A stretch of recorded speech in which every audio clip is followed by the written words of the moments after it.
From under the hood. I think of the engine bay as like a jewelry box. To the top of the car. It's phenomenal. Builders are cutting classics in pursuit of excellence. The whole body will just lift straight off. Will it be enough to win the Barrett-Jackson Cup? We know exactly what we have to build. This is the path to performance, presented by Castrol Edge. My name's Andy Leach, owner of Cal Automotive Creations in Bennington, Nebraska. I met Ross and Beth Myers creeping up on 20 years ago, and when Ross called about this Thunderbird for Beth, it was like, yeah. He wasn't even done with the sentence, and I'm like, yeah, you know, ship it out here. So we're taking Beth's 56 Thunderbird to the Barrett-Jackson Cup in January. The main thing they wanted was a brushed stainless roof. I told Ross right away, I don't know how to shape stainless, I don't know anybody that could. So we settled on making a steel roof and then had advanced plating, nickel plate it and brush finish it.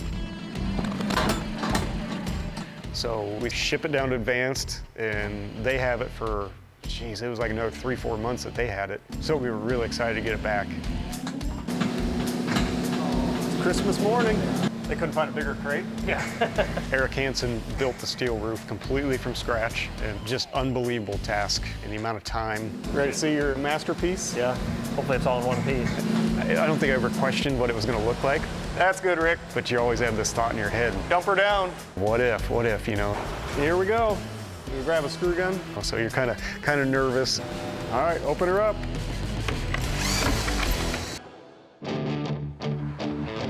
I'm Tyler Nelson, owner of Revision Rods and Rides in Rapid City, South Dakota. We were building the 1969 Plymouth Road Runner for the Barrett-Jackson Cup.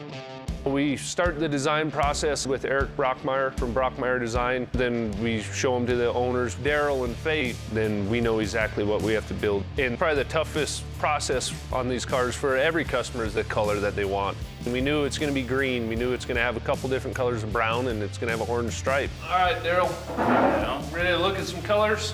Yeah. Well, when you start looking at colors, there's a lot of different greens, there's a lot of different browns, and there's a lot of different oranges. So we'll probably look at greens first, since that's the main body color. So when you're looking at them, make sure you're kind of looking at all the metallic layouts. Some are going to be heavier metallic, some will have pearls in them. The body color, the green itself, is the toughest for me. We'll X-nay that one. Yeah. That when we were shining that little flashlight, that's actually a true sunlight gun, so we can look at the colors inside and see what they look like in the true sunlight. There we go. No? No, I don't think so. When you put a color on a car, your personality comes through, you're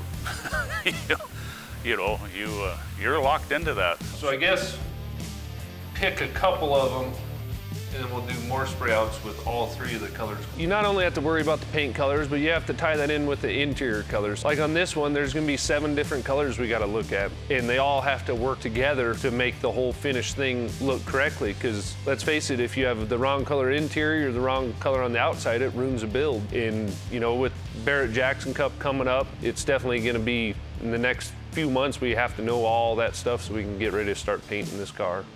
You know, this is tougher than making a decision to build things. Yeah, it always is. That's the choice I made. I think the bottom one. Too much. Too much, yeah? Isn't it? Yeah. Well, what's this then? We're gonna have to start making some major decisions. In the next few months, it's gonna get body worked, it's gonna get painted, reassembled, wired. I like this one a lot better. You're down to that color. Is that a good deal or a bad deal? Never trust a guy with neck tattoos. So when you start minusing that off the time from now till when this car has to be completed, it doesn't leave you with a whole lot of time. You want to see a larger spray out with this and these colors all together? Now's the time. If we're doing 1 to do 2 isn't that much work. Go ahead and do both. Like I have to say. Your name's on a lot of the checks, babe. You can have all of us say, Gerald may think he does. I'm with you.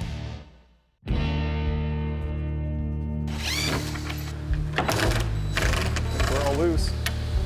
Good? Got it? Just over here by the Jeep. Oh man, bubble wrap for days. It's in there pretty good. I'm gonna grab another razor blade. You could probably just lift it out of there. Not as I thought it was. No. I really wish we would have waited before and after. Boy, it is pretty light. Well, probably because Rick's got it. He's carrying the whole thing. All right, well, You got that razor blade still? Maybe we should just cut around the perimeter and roll it back. I think if we lift it up, we can get all this out of there.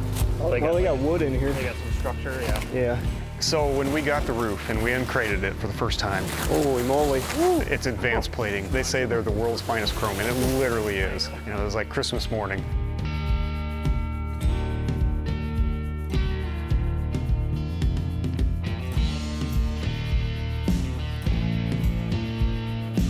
When Ross first said he wanted a brushed stainless roof, everybody kind of like what Eric just did, his eyeballs.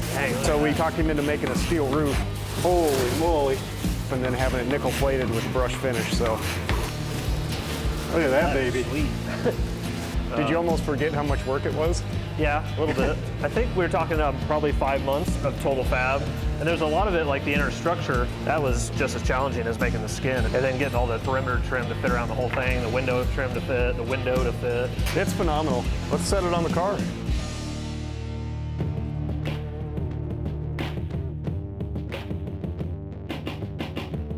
My name's Tony Army, owner of American Legends, Phoenix, Arizona, and we're bringing a 1966 Chevelle to the Barrett-Jackson Cup. So on this car, the engine itself was probably one of the biggest challenges. I like to try to think of the engine bay as like a jewelry box. I want the engine to be the ring, so I don't want to attract attention to places it doesn't need to be. This turbo system is very elaborate and there's a lot going on. So there's a lot of engine. On a newer engine, when you look under the hood and there's just plastic and junk and emission stuff everywhere, all that stuff either goes in the garbage or is hidden in places you would never know to even look.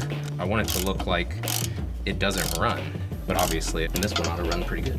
With the turbos, there's a whole nother element that you have to deal with, which is heat. So we CAD designed and engineered new vents, sent them out and had them 3D printed. These will eventually be finished in a matte silver that matches the bumpers and the grille components. But these now are actually functional. They'll bleed the hot air from out of the engine, creating a vacuum effect over the top and help pull some of the hot air out of the engine bay now that we're going to be producing a lot more heat in here. The goal is to make it look like one person did it. You know, I don't want it to look like one guy did the engine bay, one guy did the interior, somebody else painted it. You know, it needs to look like one brain put it together. What's in there originally is kind of just a cheap aluminum stamped piece, and it didn't really fit the theme of the car. So we made a whole new grille up here. It's all cut out of 3/16 plate aluminum, and all the edges have been chamfered, and then they've all been stacked back 3/8 of an inch as you go up to kind of fan them backwards. Making stuff work together needs some labor and help and a lot of brain damage along the way to get there. Probably would hurt if you got hit by it. It's very stout. There's a lot of brain damage. Man, look at that. Look at the light lines on that thing. There it is, finally. I don't think anything like this has ever been attempted. This roof is definitely the crown on top of this car. You know, we test fitted, I don't know, 100 times in bare metal, and here we got the finished product here, and we're gonna go set it on here. So you guys are gonna capture our faces here in a minute. When I can't wait to see it on the car.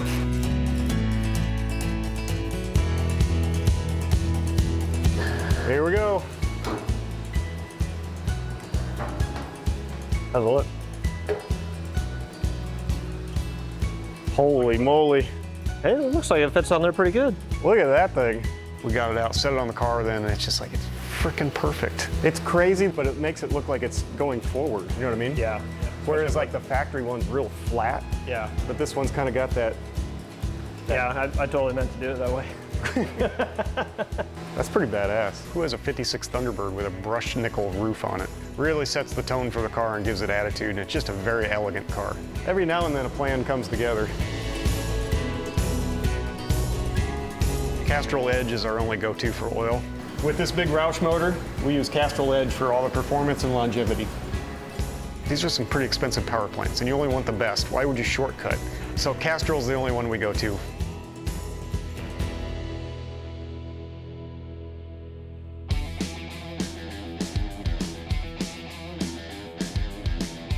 I'm Isaac Gonzalez. And I'm Donnie Hall. And we are the owners of Streamline Custom Designs in Tooele, Utah. We are bringing two cars, a 1966 Corvette C2 Custom Convertible Roadster and a 1953 Chevy 3100 pickup to the Barrett-Jackson Cup. Getting ready to pull the Corvette's body off of the chassis. We're gonna put it on the rotisserie so that we can be able to rotate it and paint instead of having to reach up and over. There's body bolts here but the whole body will just lift straight up and off. With these Corvettes, it's fiberglass. They can easily crack. When you lift these Corvettes, you gotta lift them by the rockers, and we came up with this hunky piece here. So that just drops in here, and then we'll end up attaching it here because this is a metal structure. The only structure that Corvette has that's metal. It's the windshield frame, comes down the A-pillars, across the rockers, and up the back of the doors. That's where we'll just lift the body straight up off the chassis. If something cracks on that could put us back a week. You know, time's a big thing in our lives, so you need to make sure that you're managing it consistently because it's the one thing we don't get back. It's not smart to be dumb, dumb, dumb. We just gotta stay in front of that notch. And then on the front fender, there's actually a brace. It's the inner fender. We gotta be behind it as well, or else we're gonna catch that and do all kinds of damage. So let's not pay attention to all the details, but we'll just go slow. So we're gonna go up a little bit. Let me know when I'm close to the frame. We need to come to your guys' side a little bit. Yeah, let's go forward just a little bit. It's gotta, the ass end's gotta go that way. One more bump. Okay, I'm there, you're there. A little more. Okay, stop right there. Let's push this. Okay, we're up. Okay, go ahead. Sweet.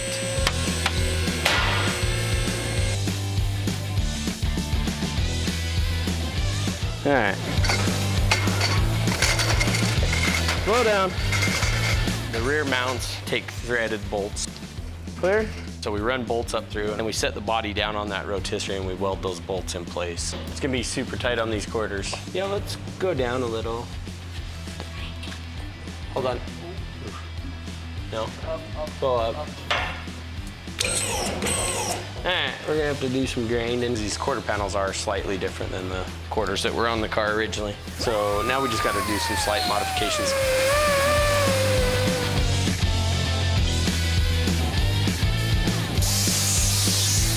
All right, go ahead.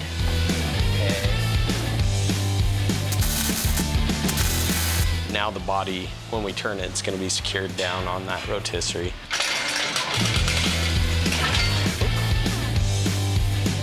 When we go to paint, instead of leaning over the car, now we can paint like this. Break.